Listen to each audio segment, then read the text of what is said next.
some of you remember from yesterday, I was speaking on goods transport, talking about what transport operators are, how transport operators are uniting globally on digitalizing transport operations and how we are going ahead even with the things such as automation, electrification as well. So today I'm going to focus on taxis, because that field as well is booming, as we all have seen. As presented yesterday, global association like FIA, from our side we are representing the professional fleets of freight transporters, of the passenger people and of the taxi operators. The focus of today is really on the last category, the taxis. Now, what we do from the International Road Transport Union, together with our members globally, is that we are working on services that are actually improving the customer experience for all of the different stakeholders. And in the taxi sector, I'm going to be presenting one of these services. We also have an innovation department in the IRU itself, which I'm heading, where we are discussing basic innovation with all of our members globally. We are discussing very closely with the TLPA, National Association of Taxis in the US, Australians, Brazilians, and all of the other colleagues worldwide. And there are 4 focus groups that we are focusing in the taxi industry right now. We are talking about electrification, we are talking about digital platforms and aggregators. We are also talking about automated driving and mobility as a service. Mobility as a service we have heard a lot about. We are all convinced it is coming, we need to be multimodal, we need to cooperate with each other. So I will touch upon that field, but I will not repeat what other excellent speakers have already given as their presentations. What I will do is actually to say, how do we contribute with our small piece of cake to the overall picture of the mobility as a service and the future. We, as a taxi industry, we have seen what newcomers are actually doing in the market. We have experienced how quickly you can actually, in some countries, lose 30–40% of your daily income by not being fast in adopting new technologies, as an example, by not providing even better services, and by not being really aware of all of these new pop-up companies and not taking them seriously. Of course, we all know Uber, but in addition to Uber, there's 55 other companies that are there to revolutionize the taxi industry, to revolutionize mobility, and all of these are basically our competitors, but are also potential collaborators as well. So like presented yesterday, the field of mobility is really being reshaped, and everybody is looking into what is my future role today, what is my role in 5 or 15 years from now. Will I be able to survive? Starting with vehicle manufacturers, every single of them, starting with us as a transport operators, starting with startup companies, where we have a lot of examples with a lot of money coming out on the market and a lot of new services coming up worldwide. So, what do we do with the taxi industry?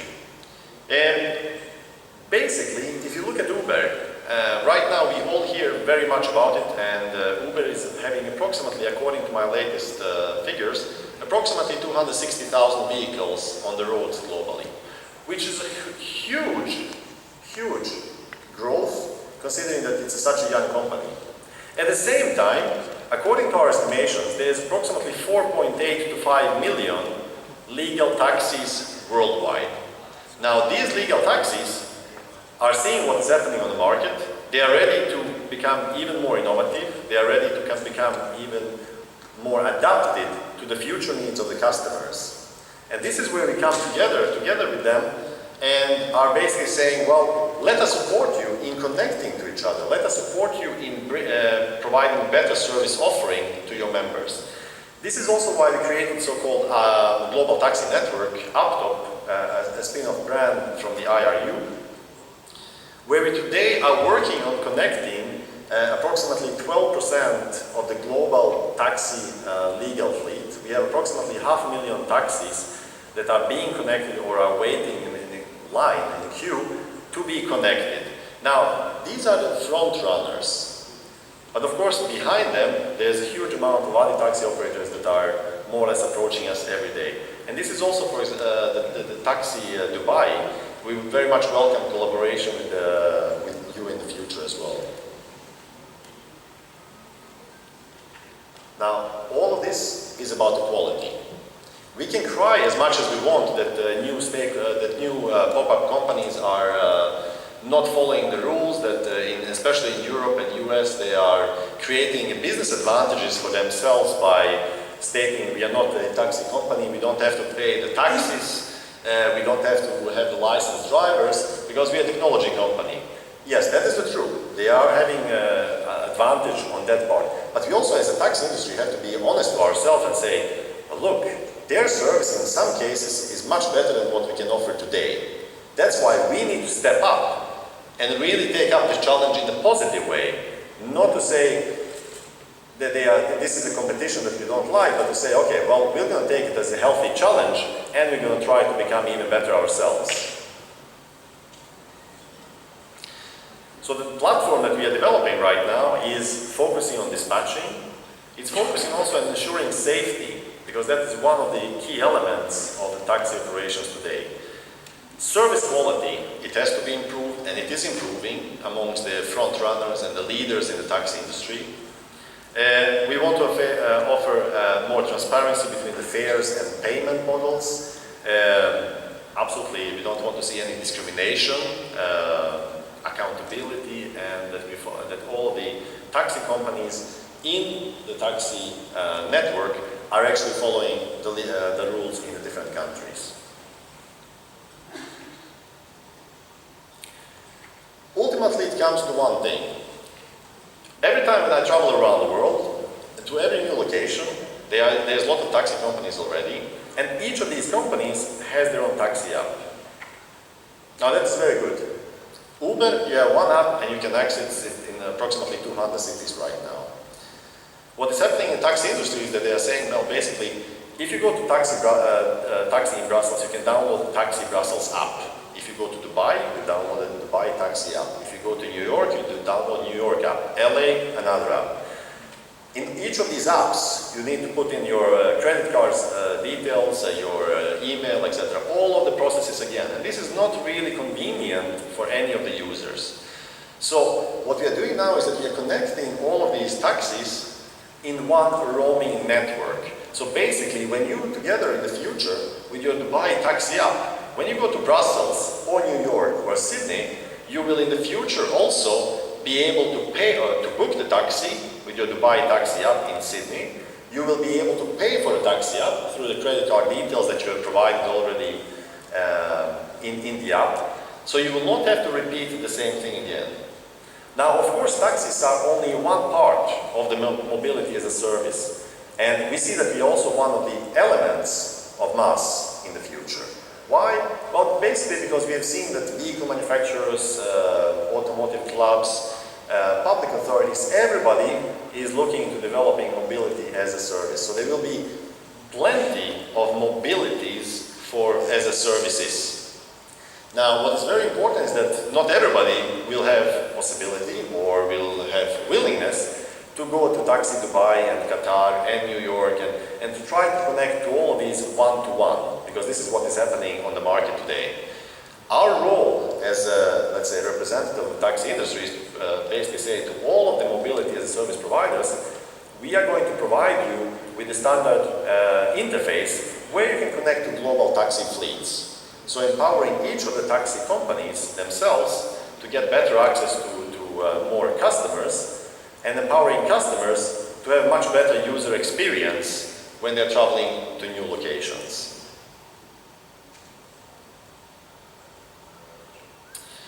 Today, we have 17 taxi operators worldwide. Many of them are coming from the US, from Russia, from Europe. And we are more or less daily receiving new apps that are coming up to us and are willing to unite. What is important is that today we have made an estimation there's approximately around 100 different taxi apps worldwide, and they're coming up on a daily basis, more or less.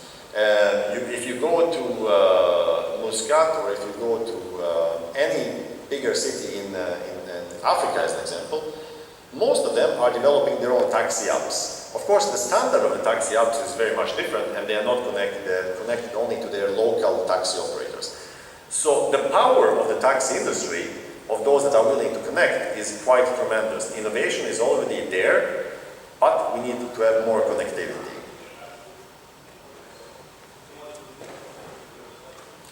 This is the map of the regions that are already covered through the global taxi network. The green ones are already covered today, and what color is this? I think it's turquoise. The turquoise color, bluish, that is the countries where we see the possibility and where we are discussing further expansion of the global taxi network. So to connect the local stakeholders who are interested in connecting in one global network. So it's going very fast. Again, this is an activity that was started approximately a year and a half ago, and already today we have commitment from taxi apps that are connected to approximately 500,000 of taxis. It is going very fast. We are looking for more new collaborative partners because, as everybody stated, we cannot do it alone. Taxi industry needs to unite, but it needs to also unite with everybody else. Now, there is a possibility, of course, to become an APTOP member, and here we are looking both at associations and let's say, stakeholders representing the different taxi industry in different countries, or also if you're a taxi app supplier that is connected to a taxi fleet, you can also, of course, contact us and get involved on the same rules as everybody else. Everybody is welcome, as long as we all are following the same principle, and that is the same job and same rules. Because we have nothing against Uber or any other startup company that is now on the market, as long as they are following the same regulations as everybody else. We do not like when somebody is bypassing the laws. So that is basically the only requirement that we have for teaming up in this network. Now, the second thing that was also discussed a little bit yesterday is the innovation on electrification. I already mentioned yesterday, we already had the front runners, taxi Schiphol in Amsterdam, driving 167 Teslas. As an example, we have taxis in Belgium, everywhere else. And electrical taxi is not, or electrical vehicle is not something new. It is something that has been there for quite some time. But now we see that this is becoming actually a very interesting solution for the taxi operators. This is also why we have started a lighthouse, a knowledge base, a network of all of the stakeholders working on electrical taxis. This is primarily a taxi operator to taxi operator network, where we are taking the front runners, those taxi operators that are already using the electrical taxis in their daily operation. They're sharing knowledge with all of the other taxi operators that are saying, well, we believe that we can have electrical vehicles in our fleet, but we are not sure. So all of this daily experience and honest feedback on what is working, what is good about electrical taxis, and what is not working, what are challenges as well. This is shared between our members globally. Now, of course, to make every taxi globally electric, it's not enough that just we as an industry are discussing about these points. We also have to discuss with all of the other stakeholders, public authorities, etc. I will give two good examples of what we have learned by discussing with the taxi operators. The first one is about incentives. In Brussels, the city of Brussels decided actually we would like to have some electrical taxis on our roads. Excellent. And we're going to give them quite some nice incentives, even better. Now, what the public authority did was to say, okay, we are going to give away 25 licenses, taxi licenses. And taxi licenses in Brussels usually cost quite some amount of money. We are going to give away 25 of these for free to those that are buying electrical vehicles. So of course, within a week, they already had 25 taxi owners that were buying new electrical vehicles. All of that was nice. However, that was not liked by everybody else. Because, for example, myself, if I was buying a new let's say, electrical taxi, even if I was buying a Toyota Prius or any other vehicle, I was having my competitor having quite some incentives, financial incentives, that I'm not allowed to. So actually in Brussels and Belgium, that was not seen from the taxi industry as a positive move.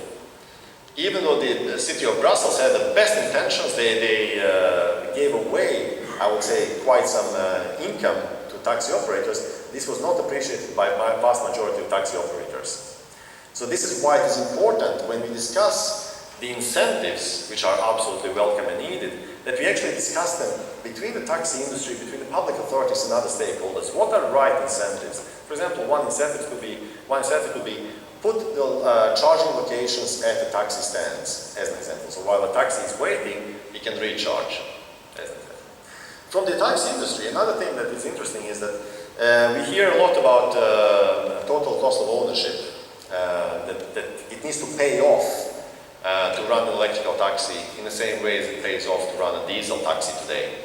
Now, when speaking with the drivers, taxi drivers, some of them were telling me, look, even if it's going to cost me a little bit more to operate an electrical taxi, I will never go back to driving a diesel again. How come is that? They are professional fleets, they are professional drivers. But the reason is simple, because they were also telling us, look, I have my own vehicle, so I'm my own boss, so to say. But this is my office. I'm sitting in a taxi 10 hours per day. In a diesel car, I have the vibration from the engine, I have the noise, I have all of these other aspects that are not very nice. In the electrical car, it's a totally another experience. It's totally quiet, it's clean, there's no noise, there's no vibration, there's no smell from the exhaust. So my quality of life as a driver, as an operator of my own taxi car, has increased so much, and I would actually be ready to pay for it a little bit more than to just continue doing what we did before.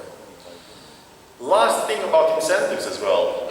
We also see that incentives are popping up everywhere from Montevideo in Uruguay to Mexico to China. In China, there are already cities who are putting bans on diesel vehicles, diesel taxis, and from 2018 we have cities that will have to, where every single taxi will have to be an electric taxi. Now, of course, that is a positive move in most of the cases, but there's a lot of challenges that need to be overcome as well. How do we charge, etc. But Germany, as an example, is another great country where the government said we are going to invest a huge amount of money, approximately 1 billion euro, in incentivizing electrical vehicles. That is very positive.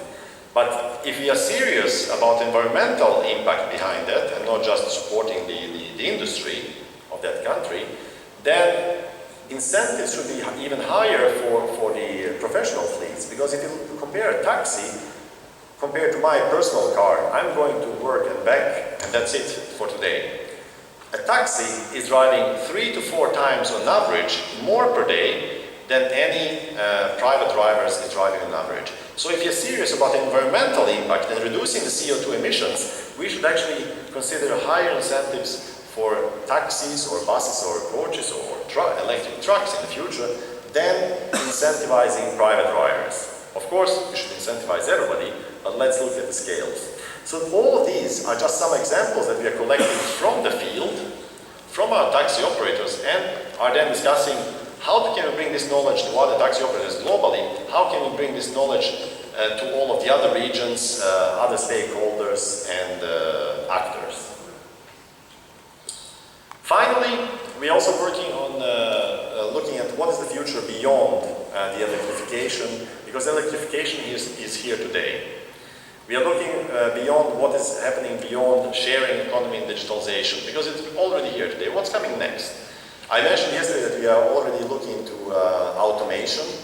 We need to look already today how, for example, Taxi Dubai, or how Taxi Stockholm, or Taxi Geneva, or Taxi Uruguay, or sorry, Montevideo as an example, will be ready to adopt to highly automated future.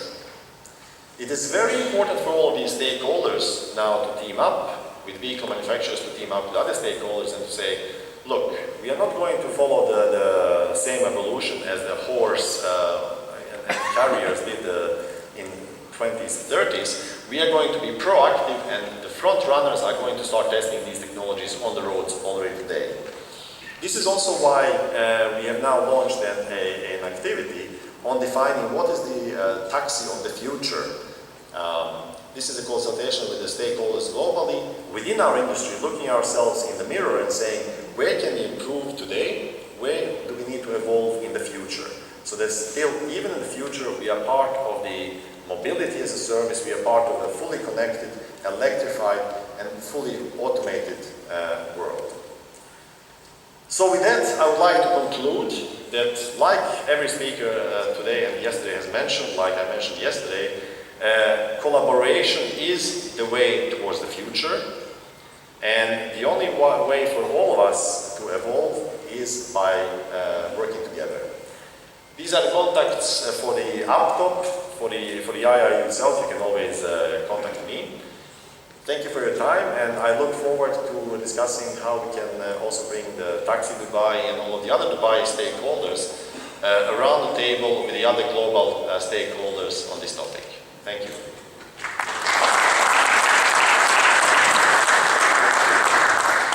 Thank you. I have to admit,